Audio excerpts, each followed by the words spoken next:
আসসালামু আলাইকুম রহমতুল্লাহি বারাকাতু। সুপ্রিয় দাখিল 2026 পরীক্ষার্থীদের সকলকে স্বাগত জানাচ্ছি প্রথম থেকে দশম শ্রেণীর সকল পড়ালেখা এখানে উইথ এমআর ইউটিউব চ্যানেলের পক্ষ থেকে। তো আজকে তোমাদের সামনে আমি আজকে যে বিষয়টা নিয়ে হাজির হয়েছি সেটা খুবই গুরুত্বপূর্ণ একটা বিষয়। তা হচ্ছে তোমাদের যে পরীক্ষায় যে বৃত্ত ভরাট করতে হবে, যে প্রথম কভার পেজ, এই কভার পেজটা নিয়ে হাজির হয়েছি। তো কভার পেজটা সম্পর্কিত তোমাদের আলোচনাটা পুরোপুরিভাবে আমি এখানে দিচ্ছি। দেখো যে প্রথম কভার পেজে এখানে মোটামুটি তিনটা অংশ থাকে, প্রথম অংশ, দ্বিতীয় অংশ এবং তৃতীয় অংশ। মূলত পরীক্ষার্থীদের প্রথম অংশটাই পূরণ করতে হবে, প্রথম অংশে যেগুলো আছে সেগুলোই পূরণ করতে হবে। তো আমার কাছে আছে যেটা এখানে হচ্ছে তোমার এসএসসি এইচএসসির যেটা এটা আছে সাধারণ মাধ্যমিক শিক্ষা বোর্ডের। তো আমি মাদ্রাসা শিক্ষা বোর্ডের তেমন কোনো পরিবর্তন নেই। মাদ্রাসা শিক্ষা বোর্ডে শুধুমাত্র তুমি এই অংশটা, যেটা এই যে এখানে অংশটা, এই অংশের মধ্যে তোমার দাখিল লেখা থাকবে, তুমি দাখিলে টিক মার্ক দিবে, আর ওই জায়গায় এখানে আলিম লেখা থাকবে, তখন আলিমে ঠিক মার্ক দেবে। এরপরে এখানে দাখিলে ঠিক মার্ক দেবে। এরপরে খুবই সতর্কতার সাথে তোমাদের রোল নাম্বারটা পূরণ করতে হবে। এখানে রোল নাম্বারের জায়গা দেওয়া আছে, এখানে রোল নাম্বারটা পূরণ করে নেবে। এরপরে হচ্ছে রেজিস্ট্রেশন নাম্বারটা পূরণ করে নেবে। এরপর দেখো, আর সব থেকে গুরুত্বপূর্ণ যে বিষয়টা হচ্ছে সেটা হচ্ছে বিষয় কোড পূরণ করা। তুমি যেই পরীক্ষাটা দিবে সেই পরীক্ষার বিষয় কোড দেওয়া। তো আমাদের বিষয় কোডটা 3 ডিজিটের হয় সবসময়, 3 ডিজিটের মধ্যে বিষয় কোডটা হয়ে থাকে। তো এই 3 ডিজিটের মধ্যেই তোমাদের বিষয় কোডটা দিতে হবে। তো এখানে দেখো 3টা ঘরে আছে, এখানে যদি 0 হয় 0 দিবে, 0 1 7 বা 1 1 2 এরকম করে তোমরা ডিজিটগুলো পূরণ করে দিবে।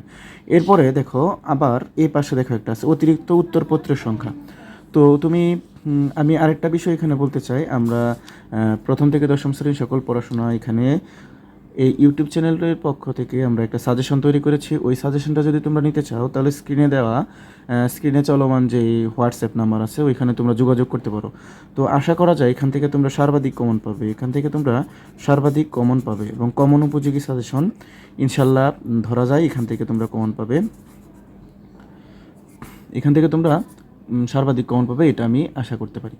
তো এরপরে দেখো তোমাদের এখানে অতিরিক্ত নম্বরপত্র যেটা আছে, অতিরিক্ত উত্তরপত্রের সংখ্যা, এটা হচ্ছে অতিরিক্ত উত্তরপত্রের সংখ্যা। এখানে তোমরা কীভাবে আনসার করবে দেখো, এই অতিরিক্ত উত্তরপত্রের সংখ্যার মধ্যে তোমরা মনে করো প্রথমে তোমাদের একটা আমার কাছে যেটা আছে যে কভার পেজ, এই কভার পেজ নিয়েই তোমাদের একটা খাতা দেওয়া থাকবে। ওই খাতা শেষ হয়ে গেলে তোমাদের যে অতিরিক্ত খাতা নিবে, ওই অতিরিক্ত যে পাতাগুলো নিবে, অতিরিক্ত যে উত্তরপত্র সংখ্যাটা নেবে সেটা এখানে লিখবে।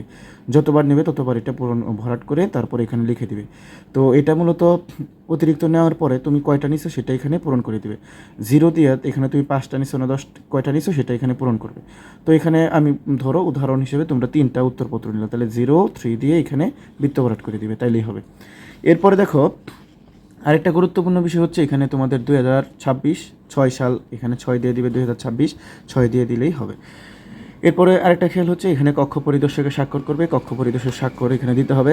এরপরে তারিখ উনি দিবে, এমন এখানে সিলমোট দেওয়া যাবে না, এখানে কক্ষ পরিদর্শকের যে আছে, যে তোমার কক্ষে থাকবে এই স্যারই এখানে মূলত তোমার এখানে সিগনেচার করে দিবে। তো ওই কভার পেজ নিয়ে এতটুকুই আলোচনা। কভার পেজ নিয়ে আর কিছু এখানে বিস্তারিত নেই। যদি কারো কোনো প্রশ্ন থাকে কমেন্টে বলতে পারো, আমি এখানে কমেন্টে তোমাদের বুঝিয়ে দেওয়ার চেষ্টা করবো। আমি আবার বলছি, দেখো প্রথমেই থাকবে হচ্ছে এখানে দাখিল আলিম, এই জায়গায় এখানে আমার কাছে যেটা আছে মাধ্যমিক শিক্ষা বোর্ডের। তো এখানে তোমরা পাবা হচ্ছে দাখিল এবং আলিম। তো তোমরা দাখিলে টিক চিহ্ন দিবে। এরপর এখানে 2026 6 দিবে। এরপরে এখানে আবার আছে দেখো পরীক্ষা এখানে দাখিল আলিম থাকবে, তোমরা দাখিলে বৃত্ত ভরাট করবে। এরপরে দেখো রোল নাম্বার, খুবই সতর্কতার সহিত তোমার রোল নাম্বারটা পূরণ করতে হবে। আরেকটা কথা হচ্ছে যদি কোনো কারণে তোমাদের রোল লিখতে ভুল হয়ে যায় তবে তোমাদের কক্ষ পরিদর্শক যে স্যাররা থাকবে তাদের সাথে খুব বিনয়ের সহিত বলবে, তোমরা এখানে কোনো কাটাছাড়া করার চেষ্টা করবে না। এরপরে রেজিস্ট্রেশন নাম্বারটাও খুব সতর্কতার সহিত লিখতে হবে এবং বিষয় কোড, তুমি যেই সাবজেক্টে পরীক্ষা দিচ্ছ সেই সাবজেক্টের কোড নাম্বারটা লিখতে হবে এবং ওইটা তো বললাম অতিরিক্ত উত্তরপত্রের সংখ্যাটাও লিখতে হবে। তো আশা করি তোমরা কভার পেজে কী করতে হবে না করতে হবে এটা তোমরা বুঝতে পারছো। তো আমি এরপরে আরেকটা বিষয় যেটা আছে তোমাদের যে ওএমআর শিট এমসিকিউ এর জন্য, যে আমাদের এমসিকিউ পরীক্ষায় যে ওএমআর শিটটা থাকবে, এখানে এইচএসসি পরীক্ষা 2026 তোমরা এখানে 6 দিবে এবং এখানে তোমাদের দিতে হবে এইচএসসি না, এখানে দাখিল পরীক্ষা 2026 নৈর্ভিত্তিক অভিক্ষার উত্তরপত্র। এখানে দেখো বলা আছে যে কি অবশ্যই কালো কালির বল পয়েন্ট কলম দিয়ে বৃত্ত ভরাট করতে হবে। এখানে কালো কালির কলম ব্যবহার, এখানে কোনো পেন্সিল ব্যবহার করতে পারবে না, অন্য কোনো কালার ইউজ করতে পারবে না। আর এই এমসিকিউ সব থেকে গুরুত্বপূর্ণ এবং সবার যেটা কিংবা প্রায় এই স্টুডেন্টের ভুল হয়ে থাকে সেটা হচ্ছে সেট কোড। দেখো এখানে তোমাদের আছে সেট কোড। তো তোমরা অবশ্যই অবগত আছো যে তোমাদের এমসিকিউ প্রশ্নটা তোমাদের 4টা সেটে বিভক্ত থাকবে।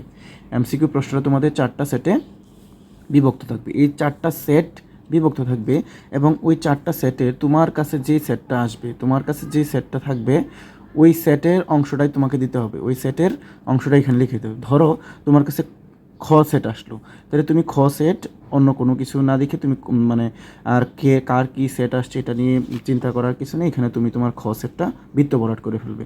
তো ওই সেট কোড এখানে লিখে দিবে এবং এখানে লিখে দিতে হবে। মনে করো আমার কাছে আসছে হচ্ছে খ সেট, আমি ওই যে এখানে ফাঁকা জায়গা আছে, এই ফাঁকা জায়গায় কী করব, ফাঁকা জায়গায় আমি সেটটার নামটা লিখবো। মনে করো খ, এই খ লেখার পরে আমি নিচে এই যে খ বৃত্ত ভরাট করে ফেলবো। তো আশা করি এই বিষয়টা বুঝতে পারছো। এখানে খুবই সতর্ক থাকতে হবে।